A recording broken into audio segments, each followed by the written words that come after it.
ओम नमः संभवाच मयभवाच नमः शंकराच मयस्कराच नमः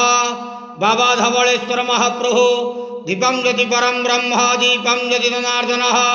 दीपाहरत मे पाप पूजा दीप नमस्तुते धवलेश्वर महाप्रभु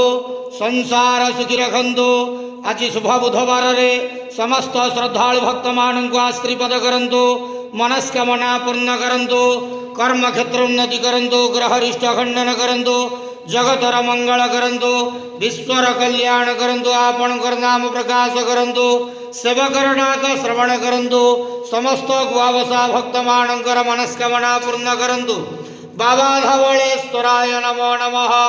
संसार सुखी रखंतु आनंद गवार हरि बोलो आज शुभ बुधवार रे समस्त श्रद्धालु भक्त मान को आशीर्वाद करंतु आनंद गवार हरि बोलो।